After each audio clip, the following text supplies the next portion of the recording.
É hoje. Vem aí um novo chefe secreto. E ele deu com a língua nos dentes. É agora a cidade invadida pela febre amarela. Olha, o começo do ano tem sido de preocupação e medo para os moradores do leste de Minas Gerais. Um surto de febre amarela já matou 25 pessoas na região, segundo o Ministério da Saúde. Os repórteres Thiago Eltz e Fernando Ferro foram até a cidade de Ladainha, o local com mais mortes. E o Dr. Drauzio Varela, que já teve febre amarela, alerta para os cuidados que a população deve tomar. Foi tudo muito rápido. Apenas 3 dias entre o irmão de Joana aparecer doente e morrer. Falei, o que você tem tudo no mundo? Rato. Ele foi na quinta-feira para Ladainha. Na sexta-feira, 3 horas, foi para Taflotone e ele chegou aqui morto. E não é preciso andar muito. A menos de 2 quilômetros, uma história bem parecida aconteceu com o cunhado da Patrícia. Começou a gente estar sentindo dor, depois deu febre. Ele ficou uns 2 dias aí deitado. Aí depois meu esposo levou para o hospital, ficou 2 dias só no hospital, faleceu.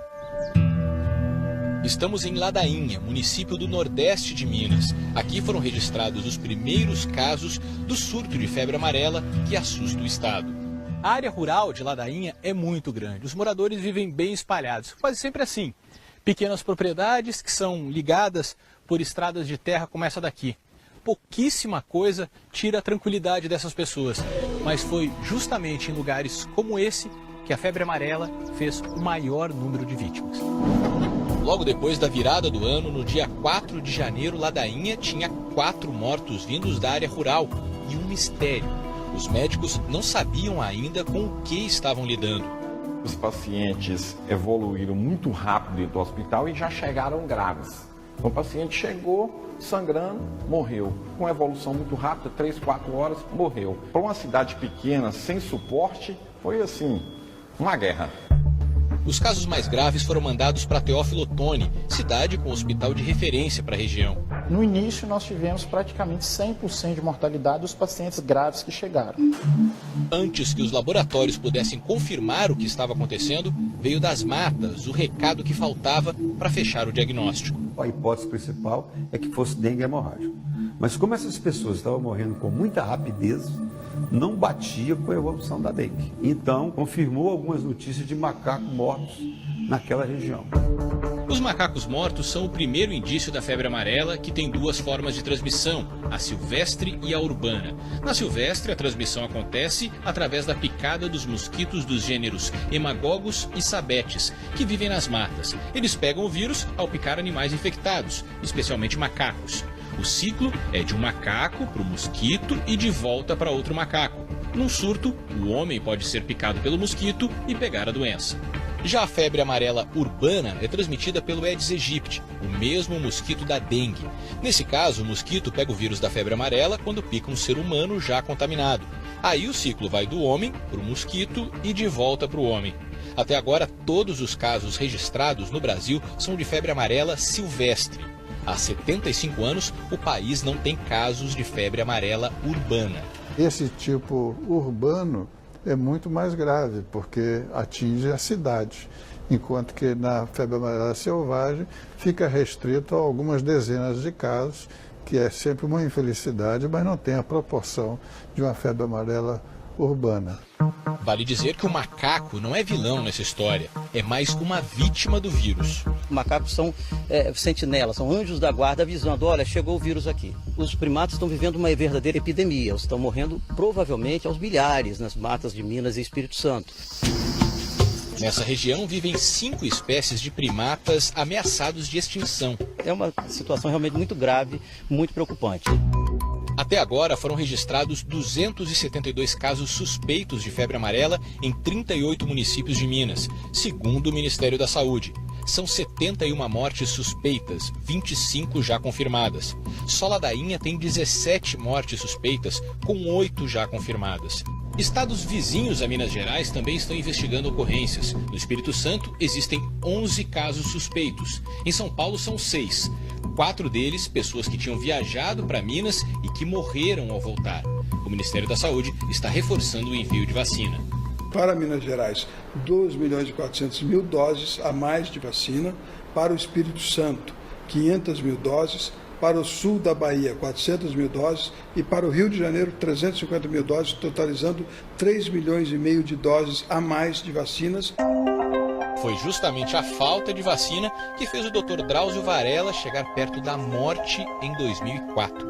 Olha, eu vou para a região do Rio Negro, no Amazonas, há muitos anos. E numa dessas vezes eu fui para lá na quinta-feira e voltei domingo de manhã. Na madrugada do domingo para segunda-feira eu acordei com um frio, mas um frio insuportável.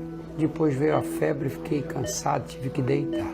E na quinta-feira fiquei muito mal. Fui internado e aí no sábado eu recebi o diagnóstico de febre amarela. Começa com febre alta, dores musculares. Isso dura normalmente 3 dias e a partir daí você tem um grupo grande de pessoas que começa a melhorar e fica boa, como com a dengue, igualzinho.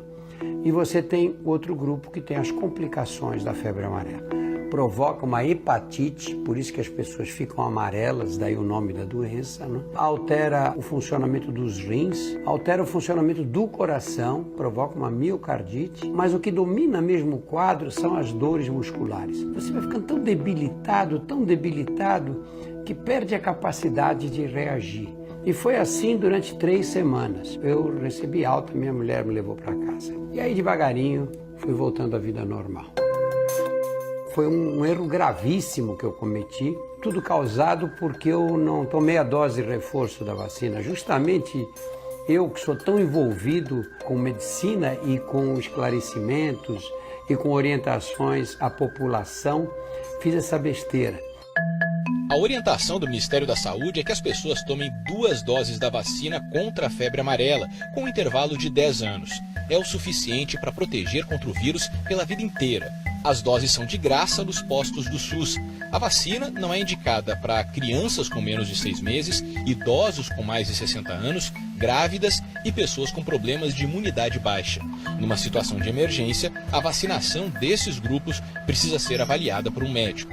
O que nós devemos vacinar são as pessoas que se encontram nessas áreas onde estão ocorrendo os casos e aquelas que viajarão para essas áreas. Quem mora em lugares distantes não tem por que tomar vacina nesse momento. A vacina tem efeitos colaterais, né? São pequenos e atingem uma pequena parte da população. Mas em alguns casos esses efeitos podem até ser graves. E se nós vacinamos a população brasileira agora, todo mundo, nós vamos ter mais complicações da vacina do que casos de febre amarela. Não há nenhuma razão para pânico.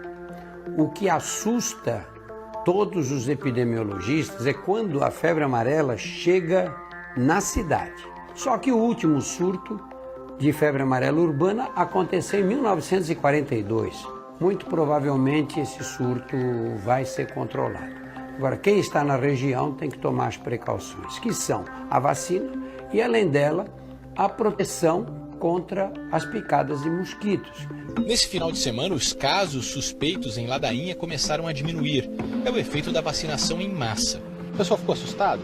Claro, né? Porque ficou morrendo gente assim. A ideia é vacinar todo mundo, porque a doença é imunizada, é resolvida com a vacina.